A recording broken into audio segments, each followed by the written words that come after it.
തൃശയ്ക്കെതിരെ ദ്വയാർത്ഥ പ്രയോഗം നടത്തിയ സംഭവത്തിൽ അറസ്റ്റിലായ ഉദയനിധി സ്റ്റാലിനെ സ്റ്റേഷൻ ജാമ്യത്തിൽ വിട്ടയച്ചേക്കും. റിമാൻഡ് ആവശ്യമില്ലെന്ന് സർക്കാർ കോടതിയിൽ അറിയിച്ചു. ചോദ്യം ചെയ്ത ശേഷം വിട്ടയക്കണമെന്ന് കോടതി നിർദ്ദേശം നൽകി. അപ്ഡേറ്റുമായി കെ.ബി. ശ്രീധരനുണ്ട്. ശ്രീധരൻ, വലിയ പ്രതിഷേധം ഉയരുന്ന ഒരു ഘട്ടത്തിൽ കൂടുതൽ കടുത്ത നടപടിയിലേക്ക് പോകേണ്ടതില്ല എന്ന ഒരു നിലപാടിലേക്കാണ് സർക്കാർ എത്തുന്നത്. അപ്പോൾ എന്താണ് തീരുമാനം? കോടതിയുടെ കൂടി നിർദ്ദേശങ്ങളൊക്കെ ഉള്ള സ്ഥിതിക്ക് ഇപ്പോൾ എവിടെയാണ് ഉദയനിധി ഉള്ളത്?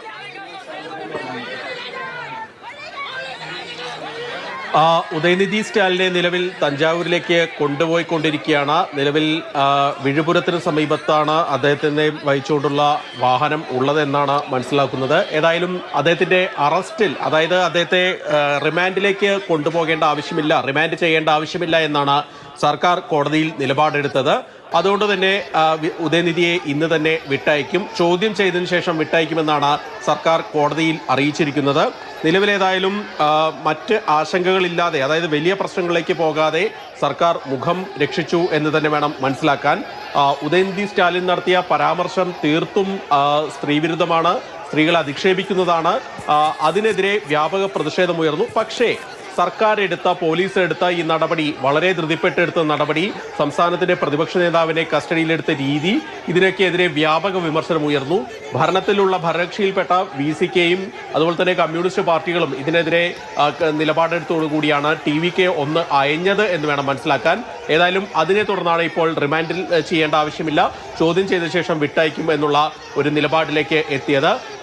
രാവിലെ 10:30 ഈ നാടകീയമായിട്ടുള്ള രംഗങ്ങളൊക്കെ തുടങ്ങുന്നത്. രാവിലെ 10 മണിയോടുകൂടി ചെന്നൈ നീലാങ്കരയിലെ ഉദയനിധിയുടെ വീട്ടിലെത്തിയ തഞ്ചാവൂർ പോലീസ് ജോയിന്റ് കമ്മീഷണർ നേതൃത്വത്തിലുള്ള സംഘം ഉദയനിധിയെ കാര്യങ്ങൾ ബോധിപ്പിച്ചു. കൂടെ വരണം, കസ്റ്റഡിയാണ് എന്ന് അറിയിക്കുകയും ചെയ്തു. ഏതായാലും ഉദയനിധി സ്റ്റാലിൻ പുറത്തെത്തിയതോടുകൂടി തന്നെ DMK പ്രവർത്തകരും പോലീസും തമ്മിൽ വലിയ തരത്തിലുള്ള ഏറ്റുമുട്ടലിലേക്കും ഉന്തും തള്ളിലേക്കുമൊക്കെ കാര്യങ്ങൾ പോയി. ബാരിക്കേഡുകളൊക്കെ മറിച്ചിട്ടുകൊണ്ട് പ്രവർത്തകർ പോലീസ് വലയം ഭേദിക്കുന്ന കാഴ്ചയാണ് കണ്ടത്. ഏതായാലും ഏറെ പണിപ്പെട്ടാണ് ഉദയനിധി സ്റ്റാലിനെ അവിടെ നിന്ന് കസ്റ്റഡിയിലെടുത്ത് പോലീസ് കൊണ്ടുപോയത്.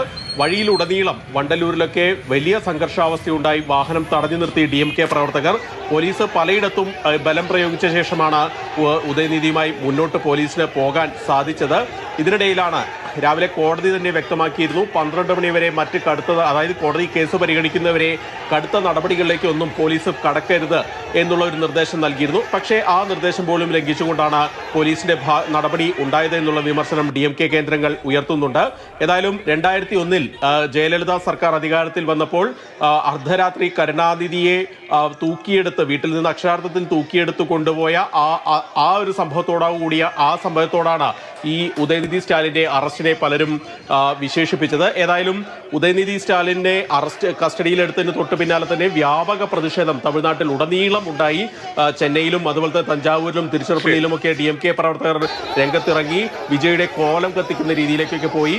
ഏതായാലും ഉദയനിധി സ്റ്റാലിൻ ഇതുവരെ തിരുത്താൻ തയ്യാറായിട്ടില്ല. തൃശയ്ക്കെതിരെ താൻ അങ്ങനെയൊന്നും പറഞ്ഞിട്ടില്ല എന്നുള്ള നിലപാടാണ് അദ്ദേഹം ഇപ്പോഴും ആവർത്തിച്ചുകൊണ്ടിരിക്കുന്നത്. ആരെയും പേരെടുത്ത് പറഞ്ഞിട്ടില്ല, പക്ഷേ സർക്കാർ തന്നെ പകപോക്കുകയാണ് എന്നുള്ള നിലപാടാണ് ഉദയനിധി എടുത്തുകൊണ്ടിരിക്കുന്നത്. സർക്കാരിനെ സംബന്ധിച്ച് ഇപ്പോൾ വലിയ സമ്മർദ്ദങ്ങൾക്കൊടുവിലാണ് ഇപ്പോൾ ഉദയനിധിയെ വിട്ടയക്കാനുള്ള തീരുമാനം ഉണ്ടായിരിക്കുന്നത്. ശ്രീ കെ.ബി. ശ്രീധരനാണ് വിവരങ്ങൾ നൽകിയത്. തിടുക്കപ്പെട്ടുള്ള അറസ്റ്റ് ഒക്കെ തന്നെ രാഷ്ട്രീയമായിട്ട് ഒരു അല്പം ഉണർവ് DMKക്ക് ഉണ്ടാക്കിയേക്കാം. അതൊക്കെ കണ്ടുകൊണ്ട് ആണ് ഇപ്പോൾ വിട്ടയക്കാനുള്ള തീരുമാനത്തിലേക്ക്, അടുത്ത നടപടിയിലേക്ക് പോകാതിരിക്കുന്നത്. അതേസമയം സ്ത്രീവിരുദ്ധ പരാമർശത്തിൽ ഒരു മാപ്പപേക്ഷയ്ക്കോ ഒന്നും തയ്യാറാകുന്നുമില്ല ഉദയനിധി എന്നുമുണ്ട്.